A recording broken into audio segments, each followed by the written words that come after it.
ಸ್ನೇಹಿತರೆ ನಮಸ್ಕಾರ, ನಾನು ನಿಮ್ಮ ಡಾಕ್ಟರ್ ರಾಕೇಶ್. ಹಬ್ಬ ಹರಿದಿನಗಳ ಕಾಲ ಬಂದಾಯಿತು. ಈಗ ಶ್ರಾವಣ ಬಂದಿದೆ, ವರಮಹಾಲಕ್ಷ್ಮಿ ಹಬ್ಬ ಬಂತು. ನೆಕ್ಸ್ಟು ಸೀಕ್ವೆನ್ಸ್ ಆಫ್ ಹಬ್ಬಗಳಿಗೆ ಬರ್ತಾ ಇರುತ್ತೆ. ಡಯಾಬಿಟಿಕ್ ಪೇಷಂಟ್ಸ್ಗಳಿಗೆ ಏನು ತಿನ್ನಬೇಕು ಅನ್ನೋದೇ ಮನಸ್ಸಲ್ಲೊಂದು ಗೊಂದಲ ಇರುತ್ತೆ. ಏನು ತಿಂದರೆ ಶುಗರ್ ಜಾಸ್ತಿ ಆಗುತ್ತೋ ಏನೋ ಅಂತ ಭಯ ಇರುತ್ತೆ.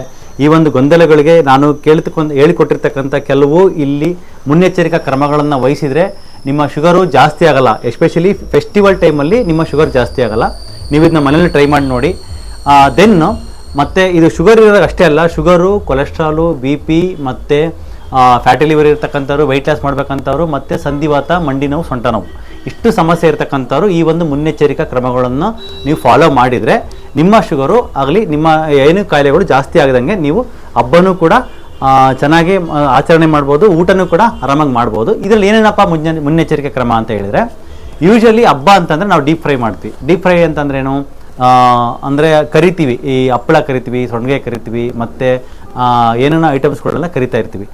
ಕರಿಯುವಾಗ ನಾನು ಎಲ್ಲ ವಿಡಿಯೋದಲ್ಲಿ ಹೇಳಿದಂಗೆ ನಾವು ಈ ಡಬಲ್ ರಿಫೈನ್ಡ್, ಟ್ರಿಪಲ್ ರಿಫೈನ್ಡ್ ಈ ಥರ ಆಯಿಲ್ಸ್ನ ನಾವು ಯೂಸ್ ಮಾಡೋದನ್ನ ಫಸ್ಟ್ ನಿಲ್ಲಿಸಬೇಕು. ಯಾಕಂದರೆ ಇದರಲ್ಲಿ ಪಾಲಿ ಅನ್ಸ್ಯಾಚುರೇಟೆಡ್ ಫ್ಯಾಟಿ ಆ್ಯಸಿಡ್ ಇರುತ್ತೆ.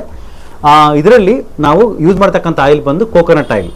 ಸ್ನೇಹಿತರೆ, ನಾವೊಂದು ಎಕ್ಸ್ಪೆರಿಮೆಂಟ್ ಮಾಡಿದ್ವಿ ನಮ್ಮ ಒಂದು ಹಾಸ್ಪಿಟ್ಲಲ್ಲೇ. ಯಾಕೆಂದರೆ ನಮ್ಮ ಹಾಸ್ಪಿಟಲ್ ಇವಾಗ ಕಿಚನ್ ಸ್ಟಾರ್ಟ್ ಮಾಡಿದ್ವಿ IP ಪೇಷಂಟ್ಸ್ಗೆ ಊಟ ಕೊಡೋದಕ್ಕೋಸ್ಕರ.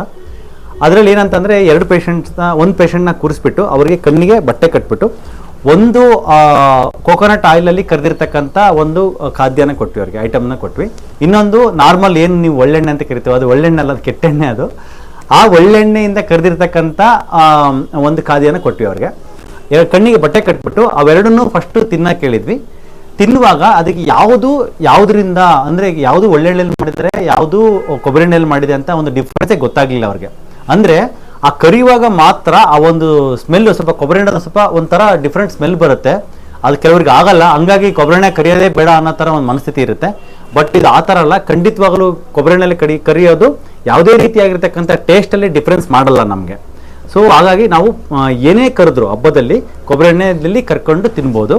ಕೊಬ್ಬರಿ ಎಣ್ಣೆಗಿಂತ ಇನ್ನೂ ಬೆಟರ್ ಬಂದು ಎಳ್ಳೆಣ್ಣೆಯಲ್ಲಿ ಕರಿಬೋದು. ಎಳ್ಳೆಣ್ಣೆ ಎಲ್ಲ ರೀತಿಯೂ ಹೆಲ್ಪ್ ಆಗುತ್ತೆ. ಮತ್ತು ನಾವು ಯೂಸ್ ಮಾಡ್ತಕ್ಕಂಥ ಬಾಂಡ್ಲಿ ಇದೆಯಲ್ಲ, ಆ ಬಾಂಡ್ಲಿ ಅದನ್ನು ನಾವು we have to use like steel ಆದರೆ ಬೆಟರ್. ಯಾಕಂದರೆ ಅಲ್ಯೂಮಿನಿಯಮ್ದಾದರೆ ಅದರಲ್ಲಿ ತುಂಬ ಲೈಕ್ ಹೆವಿ ಮೆಟಲ್ಸ್, ಮತ್ತು ಅಲ್ಯೂಮಿನಿಯಂ ಬ್ರೈನ್ಗೆ ಒಳ್ಳೆಯದಲ್ಲ, ಹೆವಿ ಮೆಟಲ್ ಜಾಸ್ತಿ ಇರುತ್ತೆ. ಹಂಗಾಗಿ ನಾವು ಈ ಒಂದು ಸ್ಟೀಲ್ ಒಂದು ಬಾಂಡ್ಲಿಯಲ್ಲಿ ಕೊಬ್ಬರಿ ಎಣ್ಣೆ ಹಾಕ್ಬಿಟ್ಟು ಅಥವಾ ಎಳ್ಳೆಣ್ಣೆ ಹಾಕ್ಬಿಟ್ಟು ಅದರಲ್ಲಿ ಕರೆದಿರ್ತಕ್ಕಂಥ ಅಂಶಗಳನ್ನ ನಾವು ಯೂಸ್ ಮಾಡಿದರೆ ಅದು ತುಂಬ ಚೆನ್ನಾಗಿರುತ್ತೆ. ಸೆಕೆಂಡ್ ಪಾಯಿಂಟ್ ಬಂದು, ಈಗ ಓಕೆ ಕರೆದಿದ್ವಿ, ಈಗ ಊಟಕ್ಕೆ ಕೂತ್ಕೊಂಡಾಗ ನಾವು ಫಸ್ಟ್ ಏನು ತಿನ್ನಬೇಕು, ಊಟಕ್ಕೆ ಎಲ್ಲನೂ ಆಗ್ತಾ ಹೋಗ್ತಾರೆ.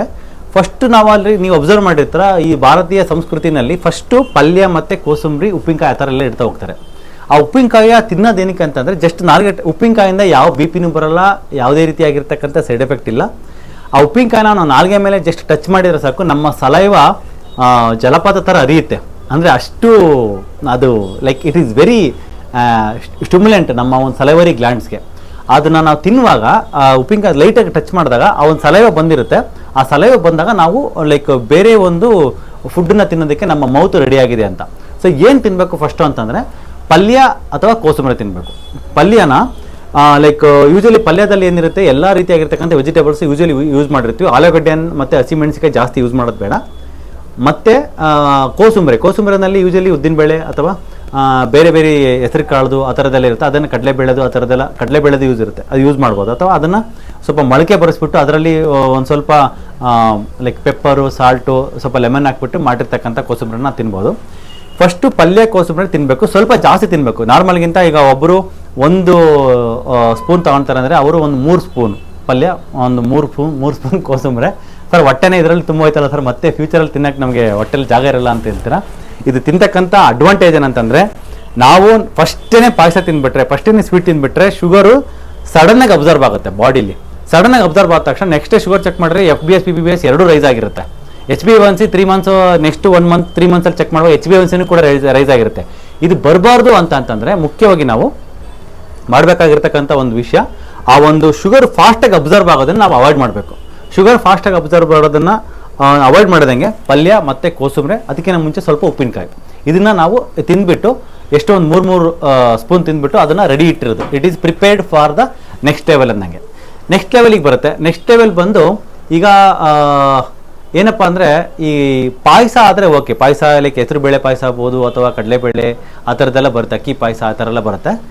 ಮುಖ್ಯವಾಗಿ ನಾವು ಯೂಸ್ ಮಾಡೋದನ್ನ ಅವಾಯ್ಡ್ ಮಾಡಬೇಕಾದ್ರೆ ಸಕ್ಕರೆ ಸ್ನೇಹಿತರೆ. ಸಕ್ಕರೆ ಹಾಕಿರ್ತಕ್ಕಂಥ ಯಾವ ಅಂಶನೂ ಯೂಸ್ ಮಾಡಬಾರ್ದು. ಯಾಕಂದರೆ ಬೆಲ್ಲ ಅನ್ನೋದು ಸಕ್ಕರೆಗಿನ್ನ ಫಾರ್ ಬೆಟರು. ಬೆಲ್ಲ ಅನ್ನೋದು ಸಕ್ಕರೆಗಿನ್ನ ಫಾರ್ ಬೆಟರ್. ಯಾಕಂದರೆ ಬೆಲ್ಲದಲ್ಲಿ ಸಲ್ಫರ್ ಇರಲ್ಲ ಮತ್ತು ಎಷ್ಟೊಂದು ಕೆಮಿಕಲ್ಸ್ ಇರಲ್ಲ. ಇವಾಗಲೂ ಕೂಡ ಬೆಲ್ಲನ ನಾವು ತುಂಬ ಕಮರ್ಷಿಯಲೈಸ್ಡ್ ಜಾಗದಲ್ಲಿ ತೊಗೊಂಡ್ರೆ ಅದು ತುಂಬ ಕಮರ್ಷಿಯಲಾಗೆ ಬಂದಿರುತ್ತೆ, ತುಂಬ ಕೆಮಿಕಲ್ಸ್ ಆ್ಯಡ್ ಮಾಡಿರ್ತಾರೆ. ಯಾವುದಾದ್ರು ಲೋಕಲ್ ಆಲೆ ಮನೆಗಳು ಅಂತ ಇರ್ತಾವೆ, ಅಲ್ಲಿ ಮಾಡಿರ್ತಕ್ಕಂಥ ಬೆಲ್ಲೆಗಳು ಅಥವಾ ತಾಟಿ ಬೆಲ್ಲ ಅದರಿಂದ ಮಾಡಿರ್ತಕ್ಕಂಥ ಸ್ವೀಟ್ಸ್ ತುಂಬ ಒಳ್ಳೆಯದು. ಅದನ್ನು ಹಾಕಿ ಮಾಡಿರ್ತಕ್ಕಂಥ ಸ್ವೀಟ್ಸ್ ಅಂದರೆ ಪಾಯಸ ಆಗ್ಬೋದು ಅಥವಾ ಕಡುಬು ಆಗ್ಬೋದು ಅಥವಾ ಕರಿಗಡುಬು ಅಂತ ಕೆಲವು ಕಡೆ ಕರೀತಾರೆ, ಅದನ್ನು ನಾವು ಯೂಸ್ ಮಾಡಬೇಕಾಗತ್ತೆ. ಬಟ್ ಇಲ್ಲಿ ನೆಕ್ಸ್ಟ್ ಟಿಪ್ ಬಂದು ನಾವು ಮೈದಾ ಯೂಸ್ ಮಾಡೋಂಗಿಲ್ಲ. ಸೊ ಮೈದಾ ಯೂಸ್ ಮಾಡ್ದಂಗೆ ಹೆಂಗಪ್ಪ ಇದು ಮಾಡೋದಂದರೆ, ಈಗ ಎಕ್ಸಾಂಪಲ್ ಕರಿಗಡುಬು ಮಾಡ್ತೀವಿ ಅಂತ ಇಟ್ಕೊಳ್ಳಿ ಮನೆಯಲ್ಲಿ, ಅದಕ್ಕೆ ಮೈದಾ ಯೂಸ್ ಮಾಡಿದ್ರೇ ಅದನ್ನು ಡೀಪ್ ಫ್ರೈ ಮಾಡ್ತೀವಿ. ಮೈದಾ ಯೂಸ್ ಮಾಡ್ದಂಗೆ ಕೆಲವರು ಅಕ್ಕಿ ಹಿಟ್ಟಲ್ಲಿ ಅಗಲ ಮಾಡಿಬಿಟ್ಟು ತಟ್ಬಿಟ್ಟು ಲೈಕ್ ಹೋಳಿಗೆ ಮಾಡಿಬಿಟ್ಟು ಮಾಡ್ತಾರೆ. ಅದನ್ನು ಓಕೆ, ಯಾಕಂದರೆ ಅಕ್ಕಿ ಹಿಟ್ಟು ಅದು ಅಕ್ಕಿ ಹೆಲ್ತಿ, ಮತ್ತು ಅದ್ರ ಮೇಲೆ ಯೂಸ್ ಮಾಡ್ತಕ್ಕಂಥ ತುಪ್ಪ ಹೆಲ್ತಿ, ಮತ್ತು ಅದ್ರೊಳಗಡೆ ಇರ್ತಕ್ಕಂಥ ಆ ಒಂದು ಕಡಲೆಬೇಳೆ ಪ್ಲಸ್ ಬೆಲ್ಲದಿಂದ ಮಾಡಿರ್ತಕ್ಕಂಥ ಆ ಹೂರ್ಣನೂ ಹೆಲ್ತಿ. ಇದನ್ನು ಮಾಡ್ಬೋದು.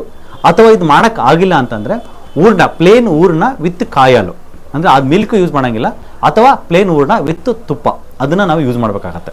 ಇದರಲ್ಲಿ ಏನಂತಂತಂದರೆ ಇದರಲ್ಲಿ ಸಕ್ಕರೆ ಹೋಯ್ತು, ಮಿಲ್ಕ್ ಹೋಯ್ತು, ಮತ್ತು ಬೇರೆ ಬೇರೆ ಅದರಲ್ಲಿರ್ತಕ್ಕಂಥ ಮೈದಾನೂ ಹೋಯ್ತು. ಇದರಲ್ಲಿ ಯಾಕೆ ಸಕ್ಕರೆ ಅಂತಂದರೆ ಸಕ್ಕರೆ ಒಂದು ಹೈಯೆಸ್ಟ್ ಗ್ಲೈಸಿಮಿಕ್ ಇಂಡೆಕ್ಸ್, ಸಡನ್ನ ಶುಗರ್ ರೈಸ್ ಆಗುತ್ತೆ. ಬೆಲ್ಲ ಕಂಪೇರಿಟಿವ್ಲಿ ಸ್ವಲ್ಪ ಬೆಟ್ರು.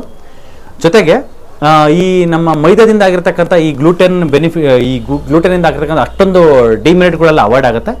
ನೆಕ್ಸ್ಟ್ ಬಂದು ಈ ಮಿಲ್ಕಿಂದ ಆಗ್ತಕ್ಕಂಥ ಒಂದು ಡೇಂಜರಸ್ ಸೈಡ್ ಎಫೆಕ್ಟ್ ಅವಾಯ್ಡ್ ಆಗುತ್ತೆ. ಹಂಗಾಗಿ ಕಾಯೆಲ್ಲ ಯೂಸ್ ಮಾಡ್ತೀವಿ. ಕಾಯಾಲು ಅಥವಾ ಹಣ್ಣಲ್ಲಿ ಮಾಡ್ಕೊಂಡಿರ್ತಕ್ಕಂಥ ಸೀಕರಣೆ, ಹಣ್ಣು ಯೂಶಲಿ ಅವಾಯ್ಡ್ ಮಾಡ್ತೀವಿ. But okay, once in a while it's fine. ಸ್ವಲ್ಪ ಹಣ್ಣಿಂದ ಮಾಡಿರ್ತಕ್ಕಂಥ ಆ ಒಂದು ಕಾಯಿ ರಸ ಅಂತ ಕರಿತೀವಿ ಅಥವಾ ಸೀಕರಣೆ ಅಂತ ಕರಿತೀವಿ, ಅದನ್ನು ಹಾಕೊಂಡ್ಬಿಟ್ಟು ತಿನ್ಬೋದು. ಸೊ ಇದು ನೆಕ್ಸ್ಟ್ ಪಾಯಿಂಟು. ಇದಕ್ಕಿಂತ ನೆಕ್ಸ್ಟ್ ಪಾಯಿಂಟ್ ಹೇಳೋದಾದರೆ, ಯೂಶಲಿ ಇದನ್ನು ಮಂಗಳೂರು ಸ್ಟೈಲಲ್ಲೆಲ್ಲ ಮಾಡಿರ್ತಾರೆ. ಮಂಗಳೂರು ಕಡೆ ಊಟ ಮಾಡೋ ಥರ ಫಸ್ಟು ನಾನು ಹೇಳಿದ ಸೀಕ್ವೆನ್ಸ್ ಪ್ರಕಾರ ಫಸ್ಟು ಪಲ್ಯ ತಿಂದ್ವಿ, ಆಮೇಲೆ ಕೋಸಂಬರಿ ತಿಂದ್ವಿ, ಆಮೇಲೆ ನೆಕ್ಸ್ಟ್ ಏನು ತಿನ್ನಬೇಕು ಅಂತಂದರೆ ನೆಕ್ಸ್ಟ್ ಬಂದು ಡೈರೆಕ್ಟಾಗಿ ಸ್ವೀಟ್ಗೆ ಹೋಗ್ಬಾರ್ದು. ಸಿನ್ಸ್ ಆ ಸ್ವೀಟನ್ನು ನಾವು ಅಬ್ಸರ್ವ್ ಮಾಡೋದಕ್ಕೆ ಎಷ್ಟು ಸ್ಲೋಗಿ ಅಬ್ಸರ್ವ್ ಮಾಡೋದಕ್ಕೆ ಕೊಡ್ತೀವೋ ಅಷ್ಟು ತುಂಬ ಒಳ್ಳೇದಾಗಿರೋದ್ರಿಂದ ಸ್ವೀಟನ್ನು usually last part of the meal ಇಟ್ಕೊಳ್ಳೋಣ.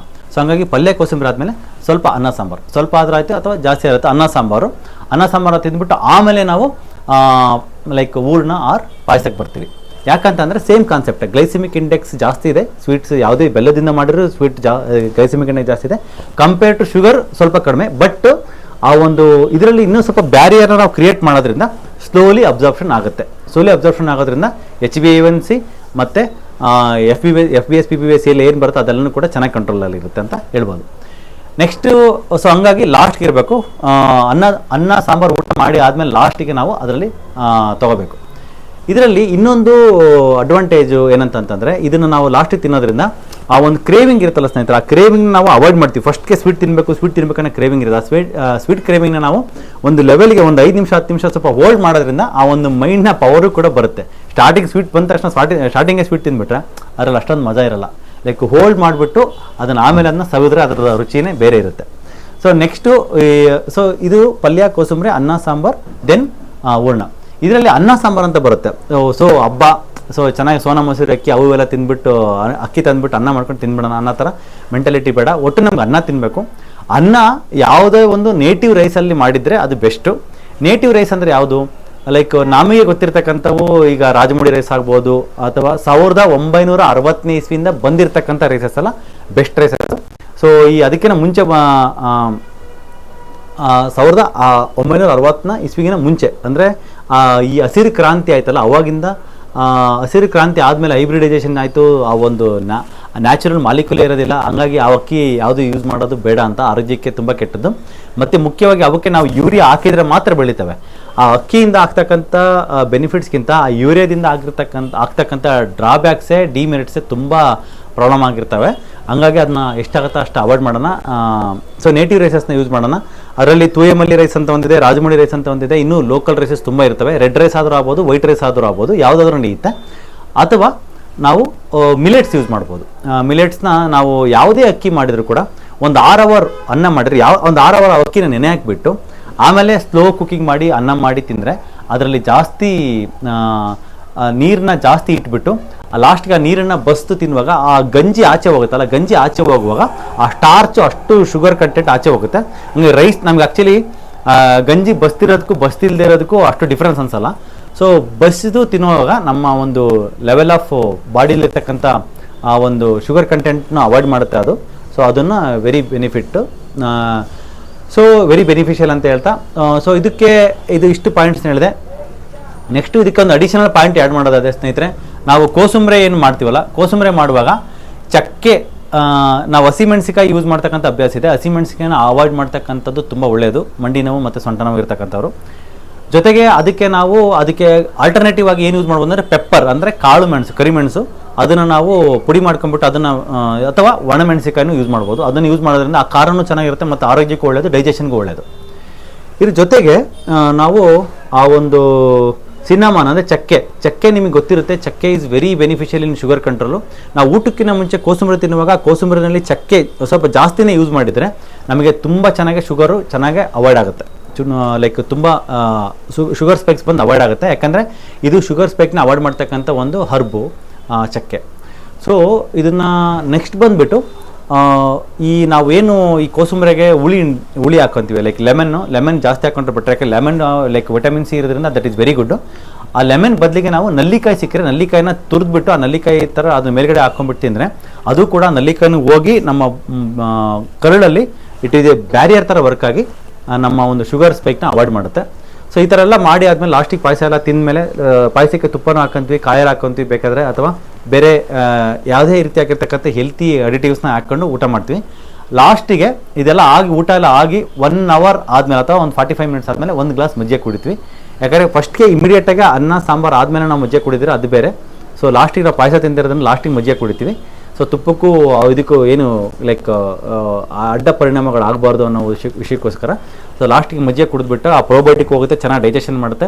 ಇಷ್ಟು ನಮ್ಮ ಒಂದು ಶುಗರ್ನ ಅವಾಯ್ಡ್ ಮಾಡ್ಕೊಬೋದು. ಇದು ನಮ್ಗೆ ಇನ್ಸುಲಿನ್ ರೆಸಿಸ್ಟೆನ್ಸ್ ಅವಾಯ್ಡ್ ಆಗುತ್ತೆ. ವೆಯ್ಟ್ ಗೇನು ಕೂಡ ಅಷ್ಟು ಲೈಕ್ ವೆಯ್ಟ್ ಲಾಸ್ ತುಂಬ ಫಾಸ್ಟ್ ಆಗುತ್ತೆ, ವೆಯ್ಟ್ ಗೇನ್ ಆಗಲ್ಲ. ಇವಾಗ ಊರಿಗಂತ ಹಬ್ಬಕ್ಕೆ ಹೋಗಿರ್ತಾರೆ ಕೆಲವರು, ಒಂದು ವಾರ ಊರಲ್ಲಿ ಹಬ್ಬ ಮಾಡಿ ಬಂದ ತಕ್ಷಣ ಲೈಕ್ ಹೆವಿ ಒಂದು 4-5 kg ದಪ್ಪ ಆಗಿಬಿಟ್ಟೆ ಸರ್ ಅಂತ ಹೇಳ್ತಾರೆ. ಈ ಮೆಥಡ್ನ ಫಾಲೋ ಮಾಡೋದ್ರಿಂದ ವೆಯ್ಟ್ ಗೇನ್ ಆಗಲ್ಲ. ಅಷ್ಟು ಕಷ್ಟಪಟ್ಟು ವೆಯ್ಟ್ ಲಾಸ್ ಮಾಡಿರ್ತೀವಿ, ಕಷ್ಟಪಟ್ಟು ವೆಯ್ಟ್ ಲಾಸ್ ಮಾಡಿ ಆದಮೇಲೆ ಮತ್ತೆ ಅದನ್ನು ಸಡನ್ನಾಗಿ ಒಂದು ವಾರಕ್ಕೆ ವೆಯ್ಟ್ ಗೇನ್ ಆಗುತ್ತೆ, ಮತ್ತೆ ಅದನ್ನ ಇಳಿಸ್ಬೇಕಂದ್ರೆ ಅಷ್ಟೇ ಕಷ್ಟ. ಹಂಗಾಗಿ ಈ ಮೆಥಡ್ನ ಫಾಲೋ ಮಾಡಿರಿ, ಇದರಲ್ಲಿ ಚೆನ್ನಾಗಿ ವೆಯ್ಟ್ ಗೈನು ಆಗಲ್ಲ, ಜೊತೆಗೆ ಶುಗರ್ ಸ್ಪೈಕ್ ಆಗಲ್ಲ, ಶುಗರ್ ಜಾಸ್ತಿ ಆಗಲ್ಲ, HbA1c ಜಾಸ್ತಿ ಆಗಲ್ಲ, ಮಂಡಿ ನೋವು ಸೊಂಟ ನೋವು ಇರತಕ್ಕಂಥವ್ರಿಗೆ ಎಲ್ಲ ಅನ್ವಾಂಟೆಡ್ ಇದರಲ್ಲಿ ಅವಾಯ್ಡ್ ಆಗಿದೆ. ನಾನು ಯೂಶಲಿ ಇರ್ತಕ್ಕಂಥದ್ದು ಹಾಲು, ಮೈದಾ, ಟೀ, ಕಾಫಿ, ಸಕ್ಕರೆ ಇವನ್ನೇ ಅವಾಯ್ಡ್ ಮಾಡೋಕ್ಕೆ ಹೇಳ್ತಾ ಇರ್ತೀವಿ. ಬೋನ್ಗೆಲ್ಲ ಅಪೋಸಿಟ್ ವಿರುದ್ಧ ಆಹಾರಗಳು ಇವನ್ನೆಲ್ಲ ಅವಾಯ್ಡ್ ಆದಂಗೆ ಆಗುತ್ತೆ. ಸೊ ನಮಗೆ ಕಂಪ್ಲೀಟಾಗಿ ಒಂದು ಪ್ರೊಟೆಕ್ಷನ್ ಸಿಗುತ್ತೆ, ಹಬ್ಬನೂ ಮಾಡ್ದಂಗೆ ಆಗುತ್ತೆ, ನಮ್ಮ ಹೆಲ್ತು ಚೆನ್ನಾಗಿರುತ್ತೆ.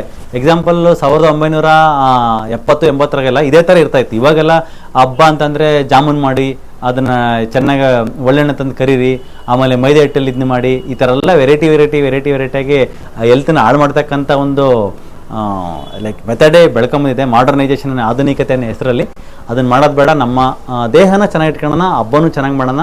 ಫ್ಯಾಮಿಲಿ ಮೆಂಬರ್ಸ್ ಜೊತೆಗೆ ನಾವು ಊಟ ಶೇರ್ ಮಾಡ್ಕೊಂಡಾಗುತ್ತೆ, ಅವ್ರಿಗೂ ಖುಷಿ ಆಗುತ್ತೆ. ನಾವು ಡಯಾಬಿಟಿಕ್ ಇದ್ದೀವಿ ಅನ್ನೋ ಒಂದು ಫೀಲಿಂಗ್ ಇರೋದಿಲ್ಲ.